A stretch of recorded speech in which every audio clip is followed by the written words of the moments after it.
Thank you very much. And I wish to thank the media for being here. I shall start with an update on some of the issues you may be interested in, and then move on to other matters that I wish to address. In relation to the appointment of the chairman of GCOM,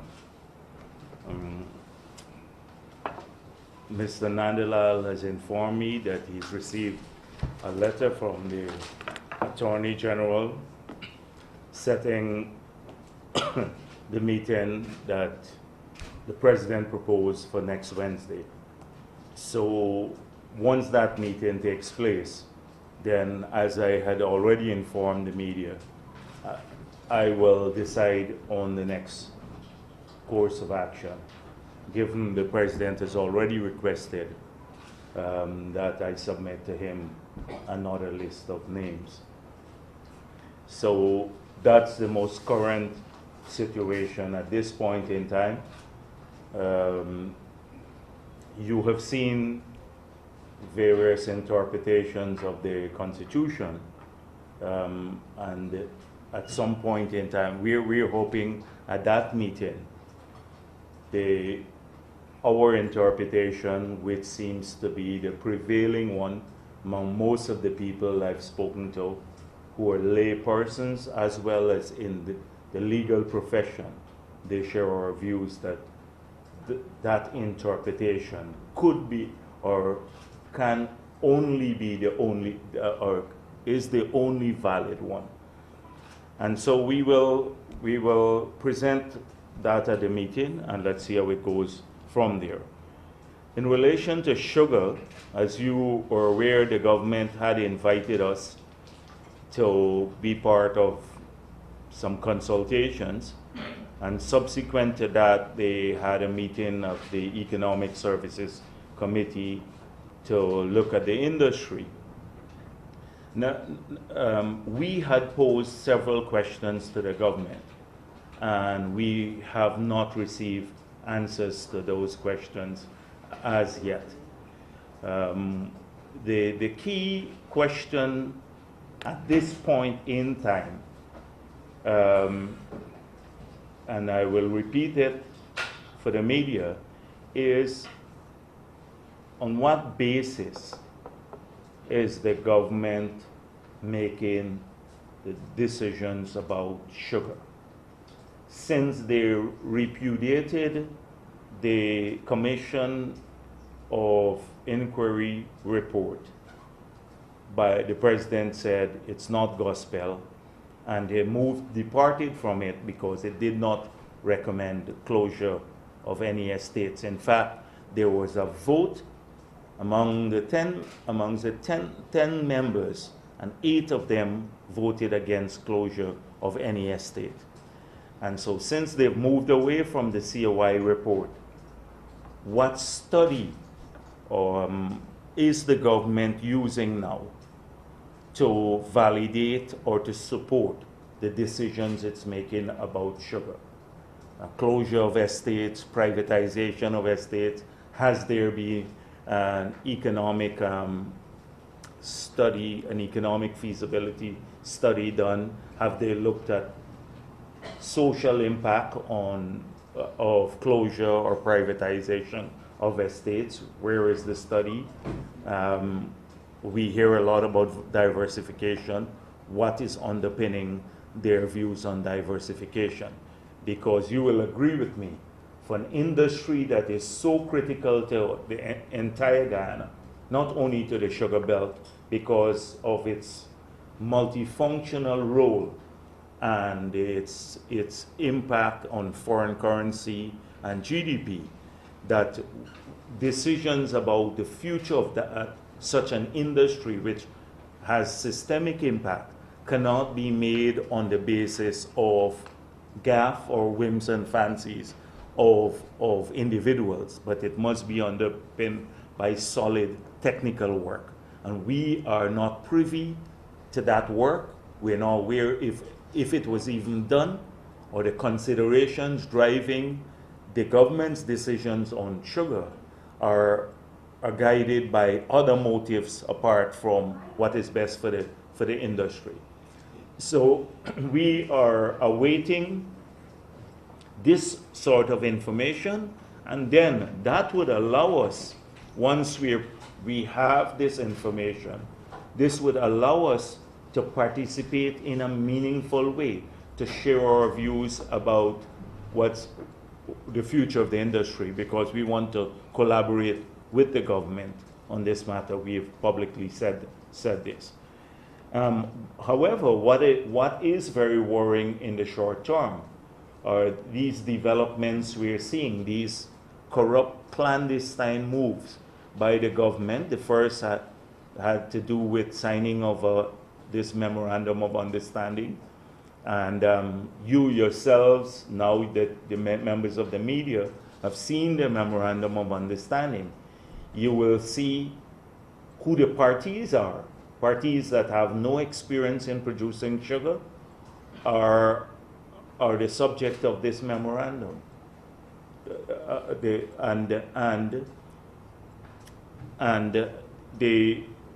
was done in a manner that is, well, secretive. And the representations of the government, what they will give to this party should the studies yield a project, it's just astounding, unbelievable, that the government would be prepared to give a private investor that sort of support and not want to give the same sort of support directly to the industry now. And then when the air had not blown over that issue as yet, the secret MOU, then we saw a new twist to the story, where the Prime Minister's son-in-law is the finder, as described by the Prime Minister, finder for investors for Gaisuko. And I wonder, when the Prime Minister said that he is a finder, that he recognizes that there are finder's fees associated with finders. And we have seen this happening. It's a business. We've seen this happen from carpetbaggers around the world. They come, they sell access to government officials. So they're middlemen. They come, they get a memorandum or a letter saying they're the representative of the government. They go to investors and say, I can guarantee access to the Prime Minister. I can guarantee access to the minister. But in exchange, I will have to get a finder's fee. And they draw millions of dollars by providing access. Now, doesn't it strike you as incredible that the Prime Minister would say, I coincidentally met my son-in-law at a Rotary dinner in India. And coincidentally, we decided to go to a meeting together where there were some people who were interested in sugar. And coincidentally, I told him to talk to these people and try to bring them to Guyana. I think it's touting. I think it's touting. If you strip all the frills from it, it's simply touting. And I believe the Prime Minister brought this gentleman in contact with investors, and now he is their agent in Guyana. And we've heard that this gentleman also has a letter from GRDB selling our rice abroad now. So we are very, very concerned about all of these on-the-hand sorts of things that are going on with an industry that belongs to all of us. entire Guyana and has an impact on every Guyanese, APNU supporters as well as PP supporters, because it has systemic impact on industry that will affect our well-being. And it's being treated as personal property. And so those are some very, very worrying things. And frankly speaking, had that happened under the PPP, the media would have blared corruption. In this case, it's passed off as a benign event.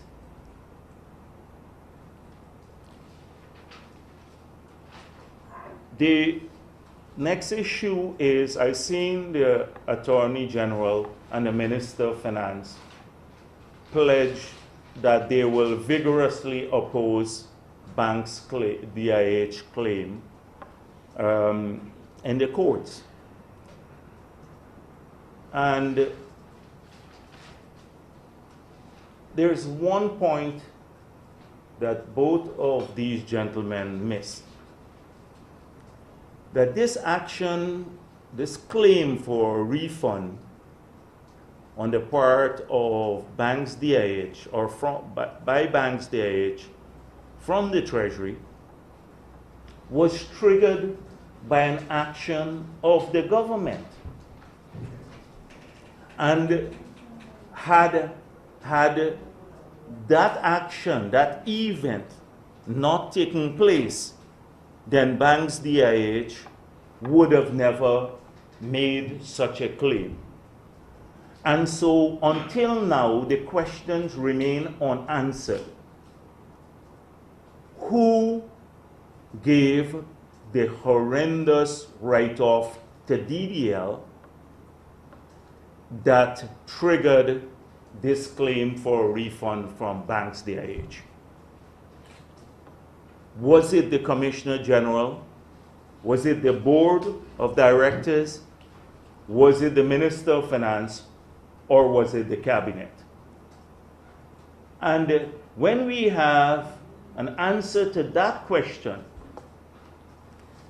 then we will be able to examine whether this claim or this write-off that triggered banks DIH making that claim was done by the authorized party and is legal. So they've now made banks DIH the target. But banks DIH is not the target. They're only looking after their shareholders' interests. Because they're saying if the two companies, we're in the same sector, and one is treated preferentially on a tax issue, then we expect comparable treatment. So rather than criticizing banks DIH as the Minister of Finance and the Attorney General have done, they should examine, and they're not transparent on this, why this happened. And it only happened because of this government action. But they will not take responsibility for it. And this, if we think it's $28 billion, it's going to mount. When a year and a half ago I said this action will cost us $80 billion in the Treasury. And it's going to happen. So the miners, I've seen the miners, they're trying to meet the president. And I hope that he meets with them. I have a major issue about the president and his accountability to the nation. He hides behind these prepackaged interviews, and I think it's time now that the media say to him, we're not going to be complicit in this prepackaged sort of thing. You know, because by doing that, you create the impression that he is facing a free, independent media corps and is accountable to them. And that the questions that are asked are not predetermined, and people can rigorously contest your views. He has not held press conferences because I think he doesn't want to be accountable on the several matters that are happening in his government. So he packages these things and he deals with safe subjects in a safe environment. Now, I hope that he meets with the miners, that he doesn't take the safe mode again, like he has done with so many other things, and he meets with the miners. Because really, as we've been saying for a while, it's not that the miners are exaggerating. The measures passed in the budget can kill the industry. They introduced surreptitiously in the last budget, not the last one, but the budget in 2016, the first budget in 2016, the VAT on heavy-duty equipment that was not there. So that immediately sent up the cost of excavators, those things that are used in the hinterland, bulldozers, etc., by 16%. And then in the last budget, they increased the tributers tax from 10% to 20%. So that's 100% increase in the tributers tax. Because if it moves from 10% to 20%, it's 100% increase of the tax. And then with the institution of VAT on interior travel, now I see they're saying they're going to exempt people who live in the interior. But this is after, it's not provided for by the law, and this is an afterthought. You should remove it totally from interior travel. Total, but the miners use that service. So that will drive up their costs. And then, of course, treating the 2% tax that they paid as an advance payment, and they have to file income tax return at the end of the year, puts a whole sort of new burden on people. So, taken together, this changes the environment, that the fiscal environment and the environment in which mining takes place, particularly small mining. And this will harm the sector irreparably. And so I hope he does meet with the miners.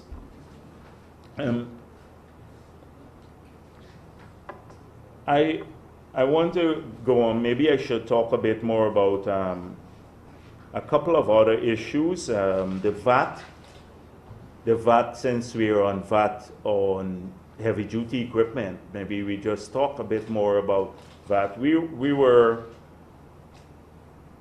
first of all, by now the nation knows that VAT will be introduced on basic food, over-the-counter medication and prescription medication, interior travel, education services and material, and a whole range of other things.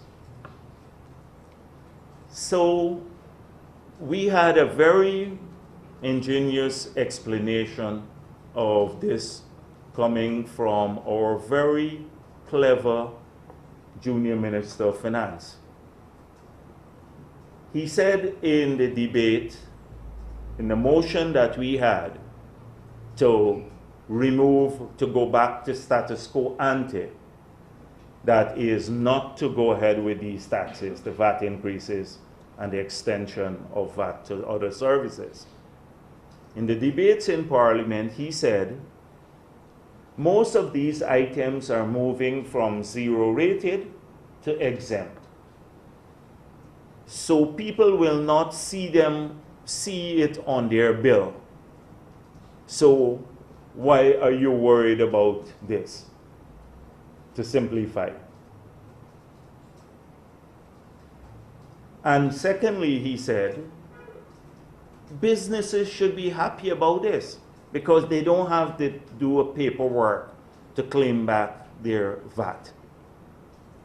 Now, for someone sitting in the Ministry of Finance who might have been involved in formulating policies to make those statements, it's unbelievable. And no wonder that this coalition is so inept. First of all, when you move the item from most people know this now, even lay persons, because the explanations have been out there by everyone, including the media. When you move from zero to exempt, it means that there is an implicit tax now, that the input VAT that people spend, their business community incur, they can't now claim it back from GRA.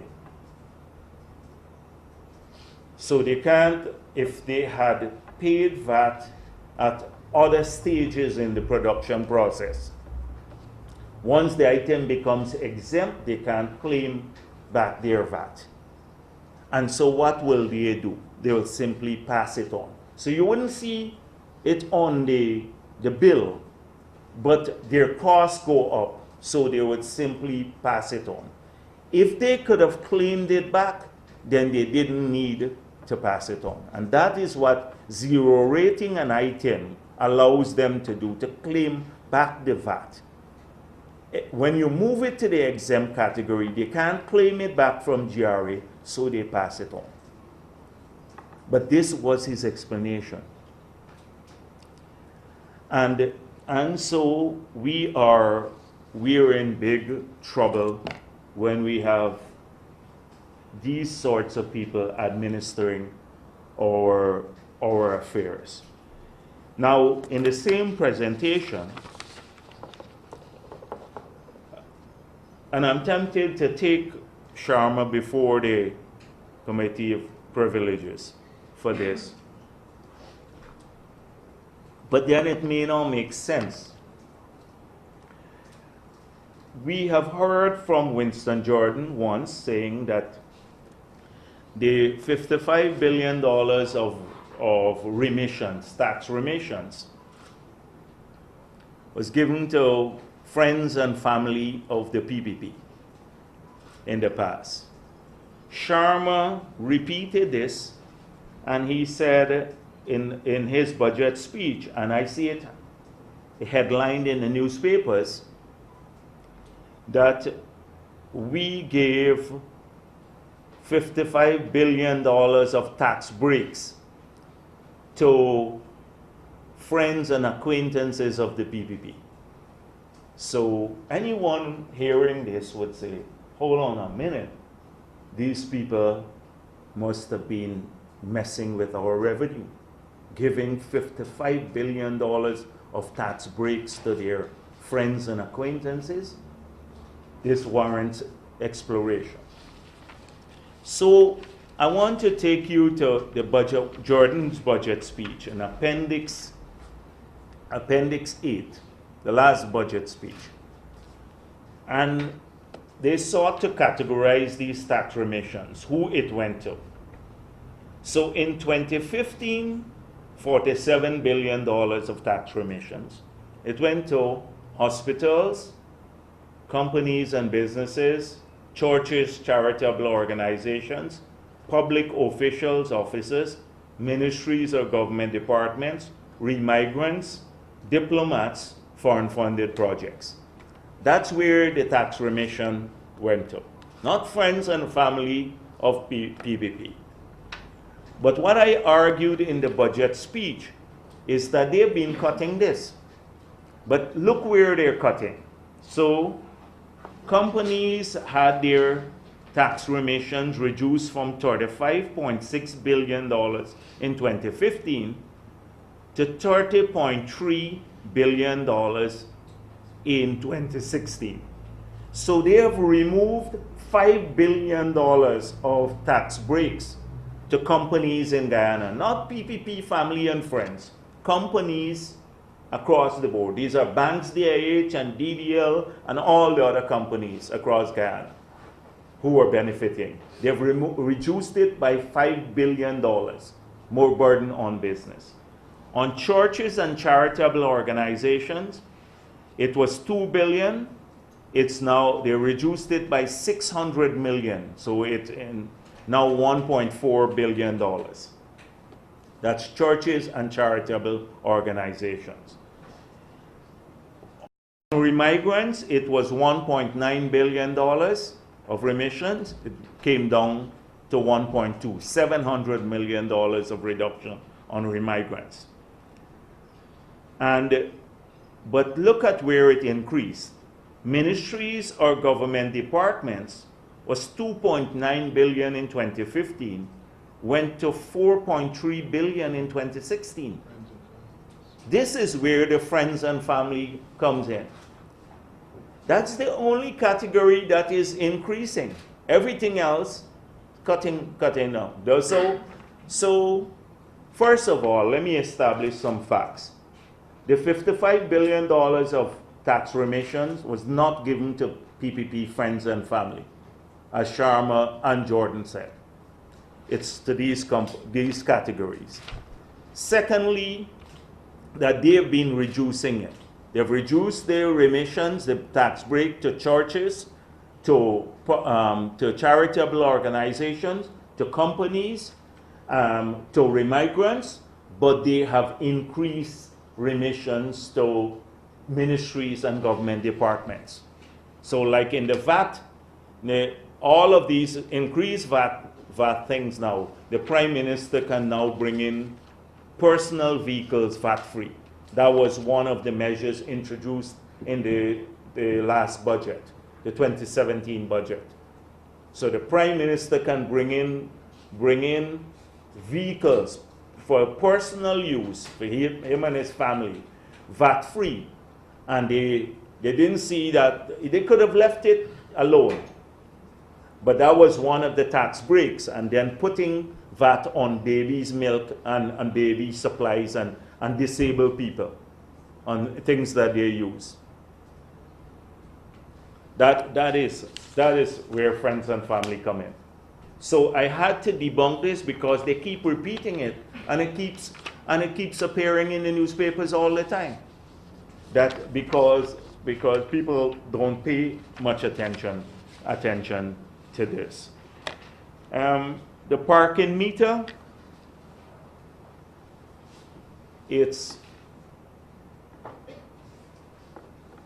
we're opposed to it. We have made that clear.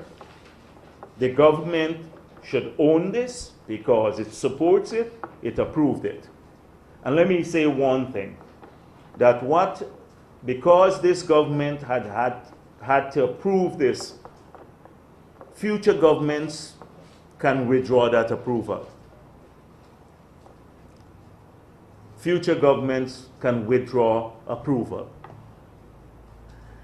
And I've been on the record as saying that if or when the PPP resumes office in Guyana, that we are going to remove the VAT from all of these items that they have, all of these categories that they have put VAT on.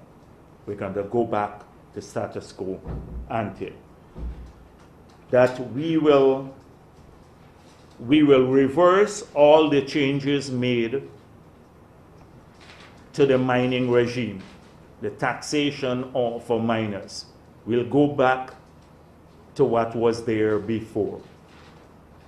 That in terms of the fees that they have increased for the cattle rearers and the rice farmers at MMA, we will revert those fees back to where they were. Any corrupt transaction that takes place in the sugar industry, we will reverse those. And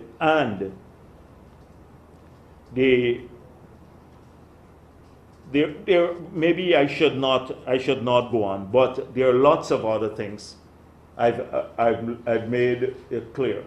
We managed this economy. It was growing well. It was growing one of the fastest growing economy in this hemisphere and anywhere in the world. The debt was coming down. The debt was coming down in relation to GDP and in relation to our servicing of the debt.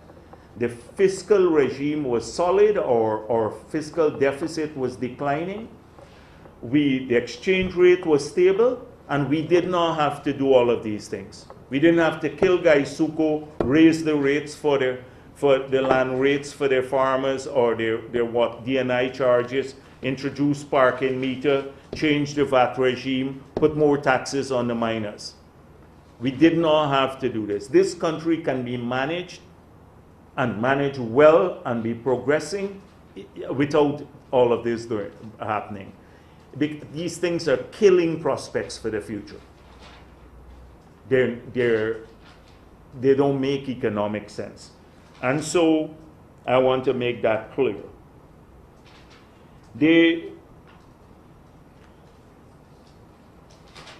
You've seen the SARA bill being presented, and let me make it clear that there are provisions there that we find unacceptable, that will infringe on the independence of several bodies in our country. The office of the DPP take powers from police and everyone else.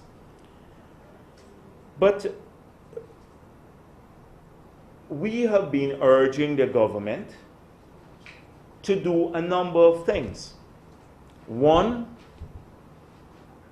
to proceed with the charges once the investigations are done, and they're done professionally, and you go through the right process, to proceed with charges against anyone who has committed a corrupt act, and if the audits reveal this. That's first point. Secondly, they claim that people have stashed money abroad, large sums of money, and the bill is trying to address one of that.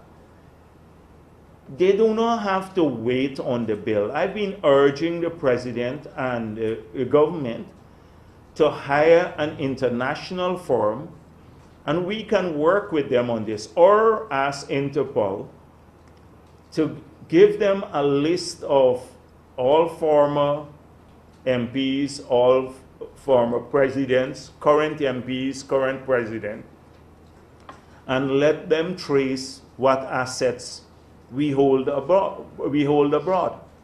This work could be done now in preparation for prosecution in the future. Why are they waiting?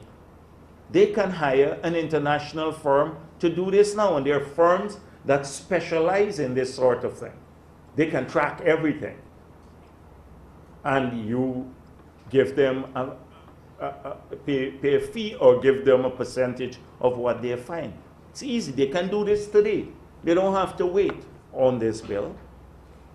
Thirdly, we had urged the release of the tax records by all members of parliament. And they voted for the past 10 years. They voted against it. If they're interested, and we believe because there's been serious tax evasion by many of these individuals. And then we said, release the Integrity Commission filing for the past 10 years. So we have made it clear that we will probably have to file private criminal charges against ministers and members of parliament who have not complied with the Integrity Commission Act. And in the past couple of weeks, we've been talking about this because it does not seem as though SARA is interested in those transgressions of the current regime, although it talks the talk, but it's not interested, and we may never find out about their assets. It's targeting only opposition people and private individuals. So we may have to file private criminal charges for non-submission to Integrity Commission. Lo and behold, the Integrity Commission got notice to move. So the records and the 5 staff who were there have been sent home. The 5 staff, many people who worked for 12, 13 years, they're all being sent home. And so what happens now? The executive will have control of those records. Suddenly, the records could be tampered with.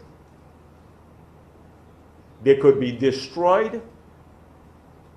And so we will not be able to support the prosecution of these individuals when we file private criminal charges against them.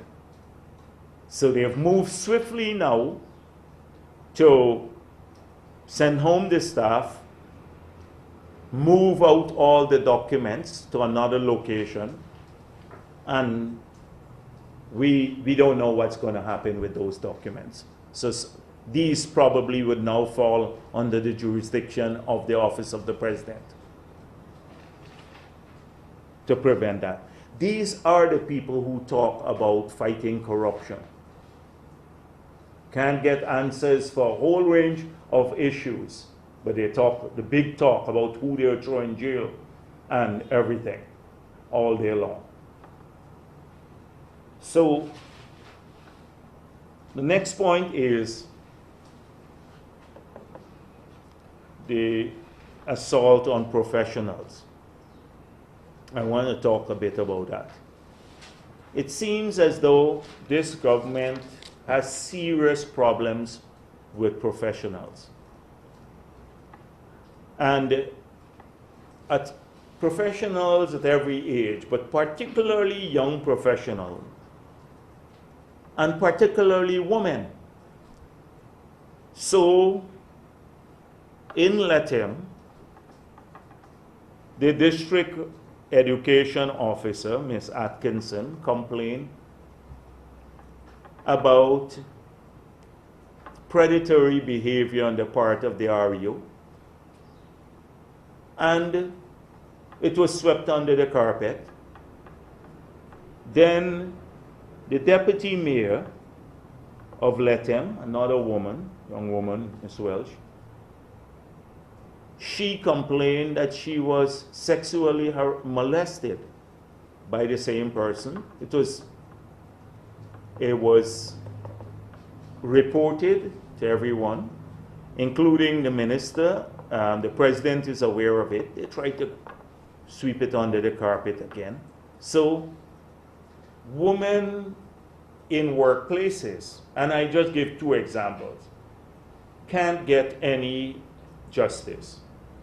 But then look at other young women. Marcia Nadir received her letter of termination, and then this Ms. Kissoon hung it out of the Attorney General's office with a claim that somehow she is pro-PPP. Well, I've been in the PPP a long time. This young lady is not a member of the People's Progressive Party, nor do I know her to be a supporter, at least openly. But even if she were, or any other person, that's no reason for them to be hounded out of offices. If we start doing ethnic testing of our people, or political testing, then where will we end up in this country? If we ask people what your politics is before you get hired. And it seems as though young professionals can't find a place. We had the same callous attitude to the young Cuban doctors. Unilateral decisions to just put them on the pensionable establishment. No discussion with them. And so it seems a pattern. I can give you a long list. I've just mentioned a few names. But it's happening many, many places, that professional people. And then the Kennard case too. I see the president saying he's old and needs to make way for younger people. What about Clive Thomas? Clive Thomas, I believe, is older than Kennard, but he chairs the Gaisuco board, a critical board. Now, Kennard had a tiny agency, Police Complaints Authority, and you deal with a few cases per month. But here is it that Clive Thomas, I gather he's 81 or something like that, he chairs the board of Gaisuco, and he's in Sarah.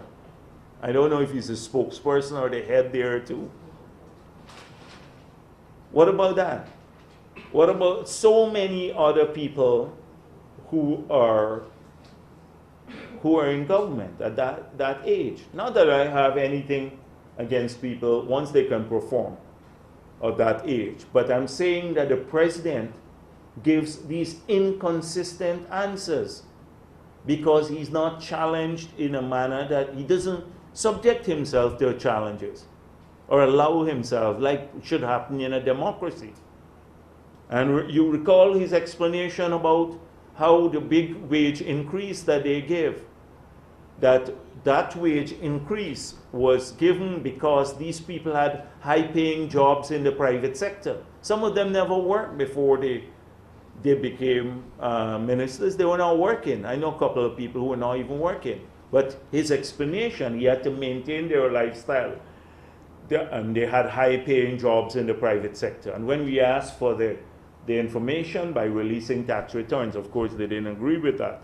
But he gives these explanations that have no factual basis in reality, making way for young people now. And so it's inconsistent. Now, there are two last things I'll mention, but we see quite a lot of spin, and spin will not change this economy. It's this feel-good sort of atmosphere that the government wants to create. And so I've heard people say, a couple of people say to me, they give them time, things will improve. Give them time. And so one person said to me, look at we're going to get the road to between Linden and Brazil now. Using this as an example, how they're moving forward. Let me tell you how amateurish the government is in its quest to sound good, etc. It makes these grandiose announcements that when you look at the reality, examine the basis on which the announcements are made, you will find how shallow they are and how unsustainable.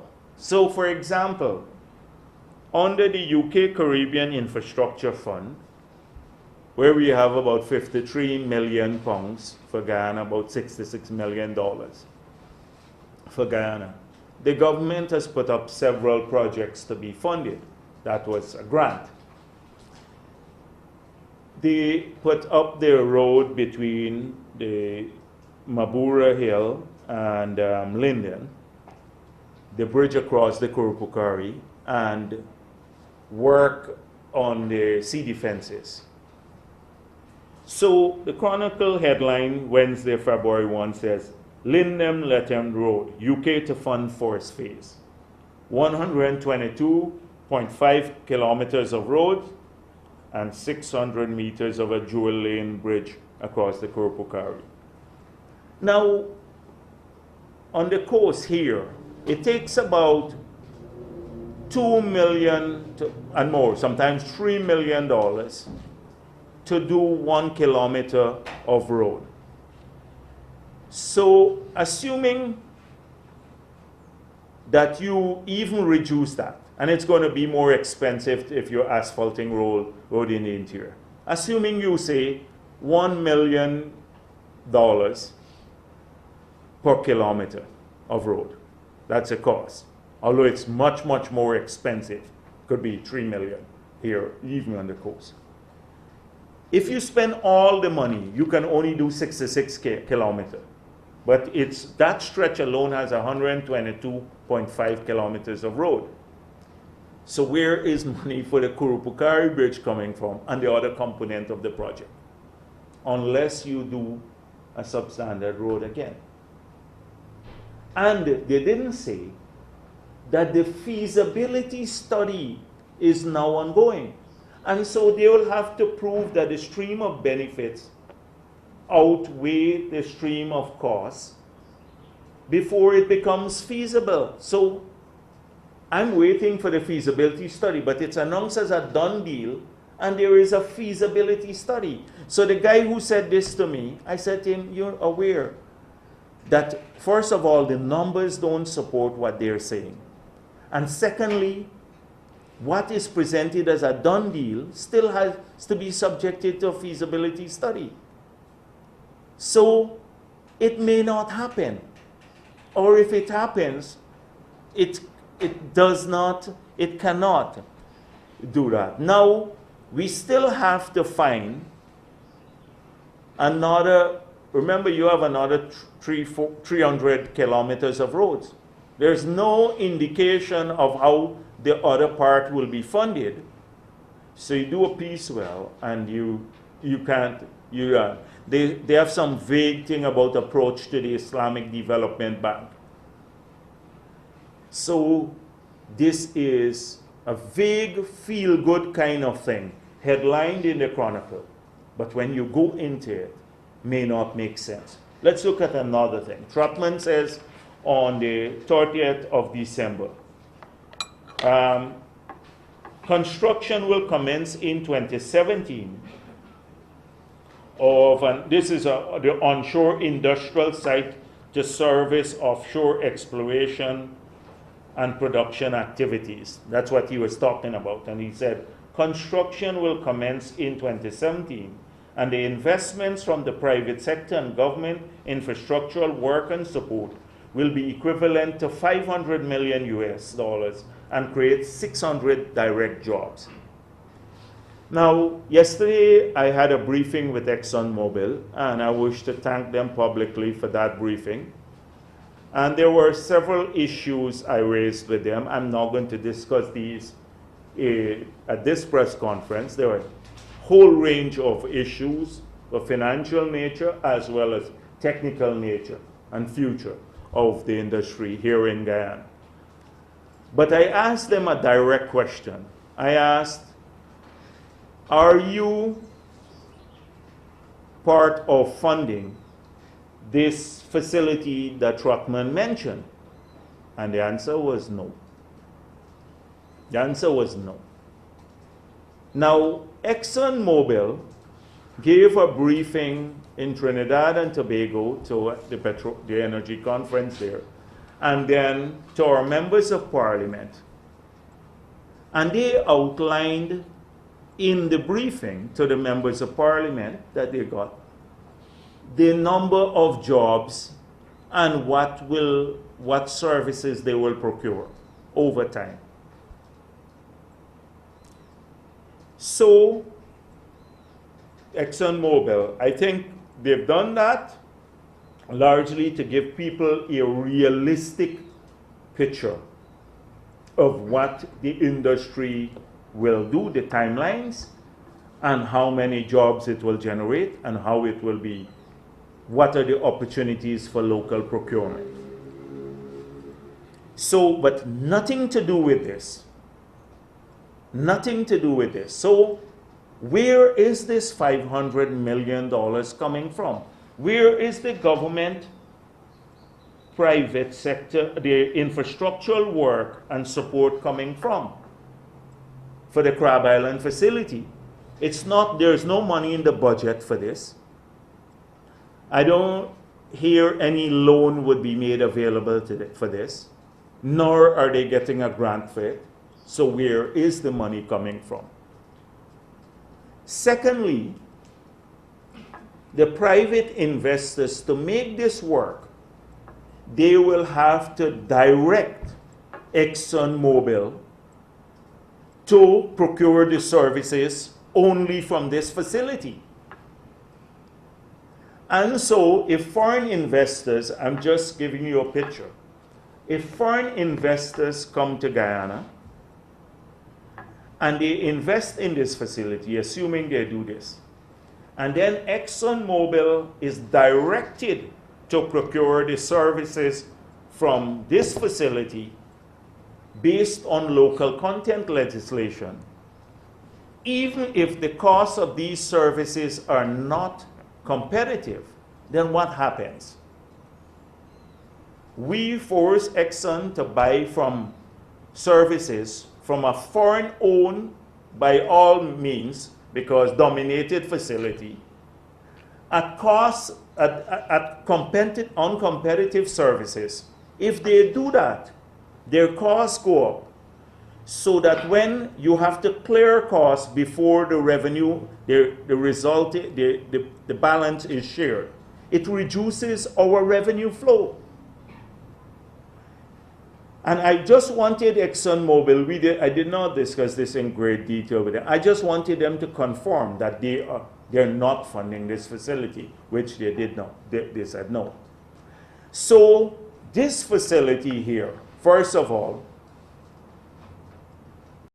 the government has just made an announcement. They're starting in 2017. They said they'll put money into it. There's no money now that the government has to put in it, as far as I see.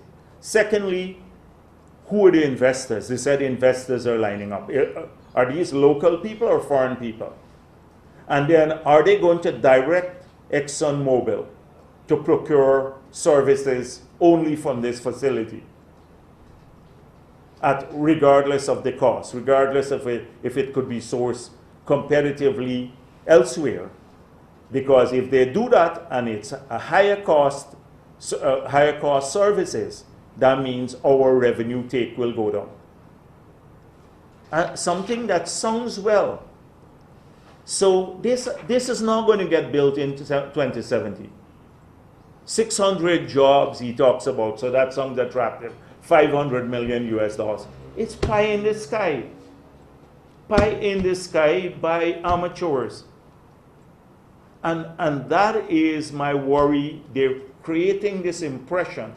Things will improve, things will get better. We're putting in all these big investments. This is, there's no basis, no details. And unfortunately, we allow these statements to go unchallenged. I see them by the hundreds coming from government. And frankly speaking, I'm just too tired to just challenge all of these things. Because when you look at them from proper benchmark, they don't make economic sense. And it's just a big PR show on the part of the government. They told the sugar people in Berbice that PepsiCo, you know, PepsiCo is a huge company, is coming to take over Skelland. PepsiCo. There are people calling me and I said, it's not PepsiCo, it's Nagamutu and Associates. So maybe I should end here. Thank you very much.